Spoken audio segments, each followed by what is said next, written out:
दज्जाल इस वक्त कहाँ है? क्या आपको पता है कि कुछ लोग उससे मिल चुके हैं? एक ऐसी मुलाकात जो तारीख में हमेशा के लिए लिख दी गई है।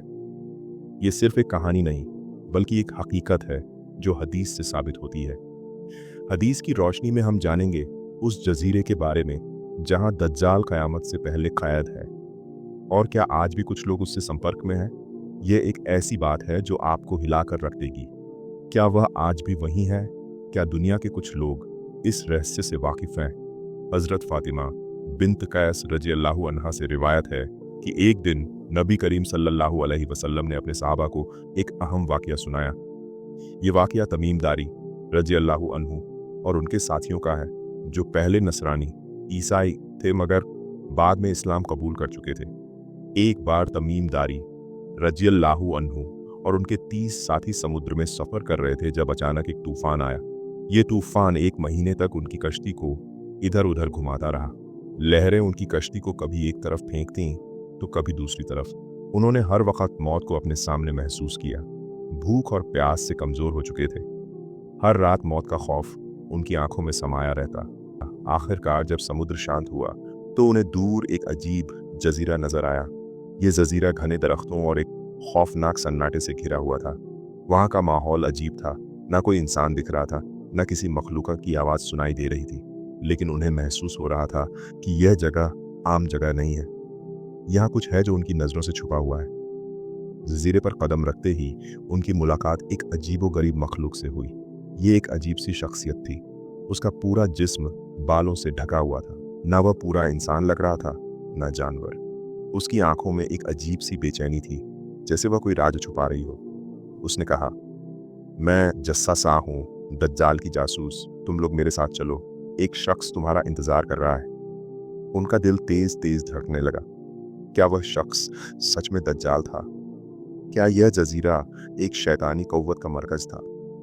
जब वे अंदर गए तो उन्होंने एक अजीमोशान मगर डरावना शख्स देखा। वह शख्स इतना बड़ा था कि ऐसा लग रहा था जैसे कोई डायनासोर इंसानी रूप में हो। उसके हाथ, पैर और गर्दन मजबूत जंजीरों से जकड़े हुए थे।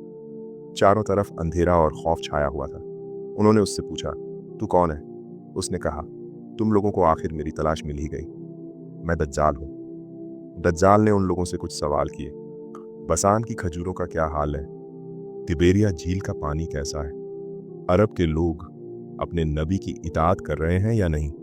जब उन्होंने जवाब दिए तो दज्जाल मुस्कुराया और कहा, मुझे जल्द ही आज़ाद कर दिया जाएगा, और जब मैं निकलूंगा तो सिर्फ 40 दिनों में पूरी दुनिया का चक्कर लगा लूंगा।